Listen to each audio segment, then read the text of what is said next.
Hello, this is Mr. Tarek again. Today I'm going to show you how to fix dark photos. There's two suggestions in this PDF here. There's using the auto contrast and auto color settings in Photoshop, which I highly do not recommend. Like, don't do this. They're okay, but they're not great. And then there's this process, which actually does work, and that's using the layer blending modes. I'm going to show you both modes. I'm going to show you how to use the basic image correction tools the way I want you to use them, and I'm going to show you how to increase the brightness through layer modes. So here's our photo, too dark before. We're going to open Photoshop. We're going to click open, and we're going to open our photo. Click open. All right, the first adjustment that I'm going to teach you how to use are the adjustment layers and some basic adjustment layers that you can use to increase the brightness of a photo. Under the adjustment panel, we're going to avoid the obvious ones like brightness and contrast. That's just a bit too simple. I really prefer it if you use levels or curves. So we're going to use the best one, which is curves. I'm going to click on the curves adjustment layer. And in the curves adjustment layer, you can kind of take this property panel over here, and you can see that there's a lot of dark colors over here. So what we're going to do is we're actually going to take the physical slider button here, and we're just going to go to our photo. We're going to find the values that we want to increase, and we're just going to click up. And already you see a dramatic improvement. The overall relationship of those colors has been increased dramatically, and this is just absolutely perfect for what we need. Let's hit Control Z. If you do the auto function,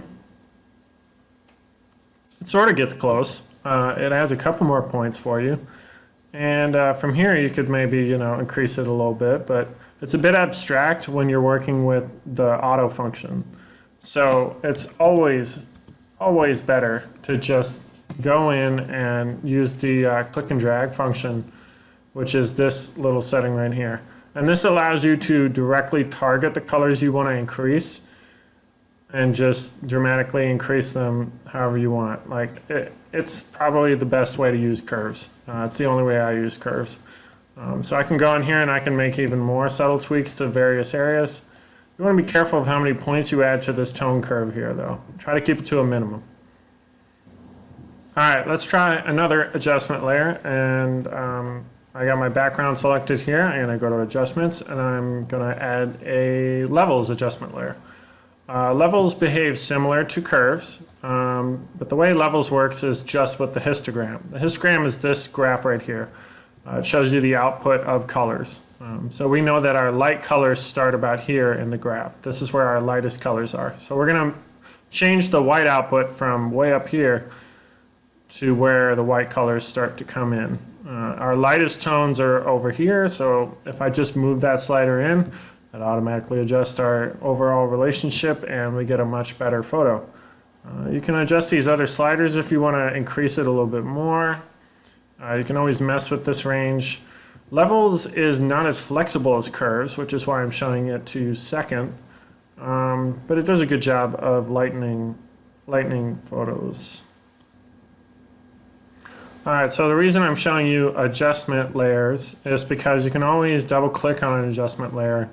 You can go back and you can adjust it again if you don't like the results.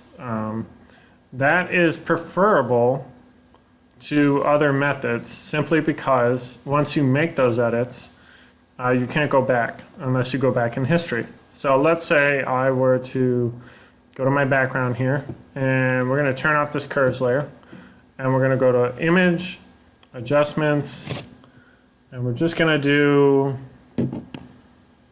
like the auto adjustments, like auto tone, auto contrast, auto color. So let's do auto tone, auto contrast, auto color.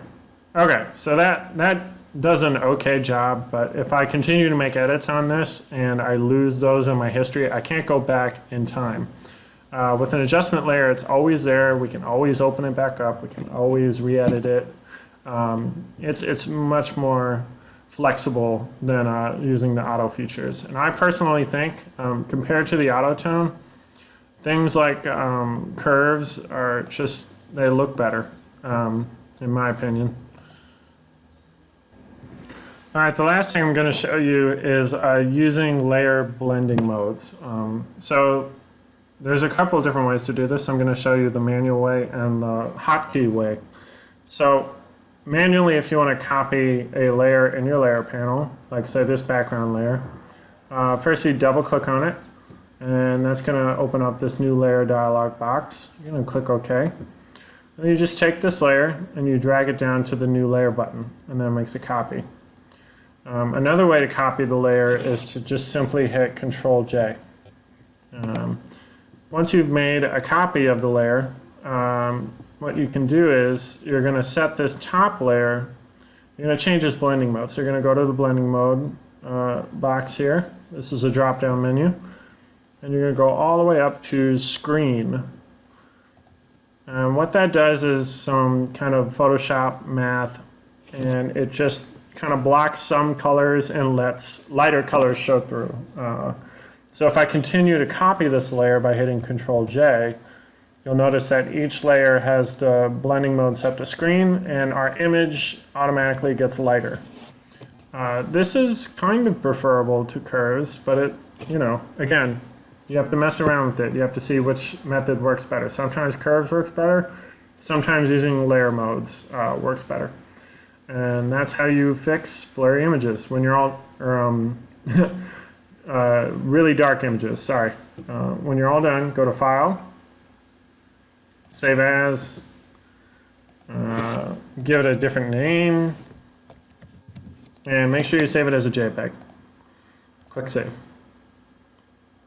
Click OK when this opens.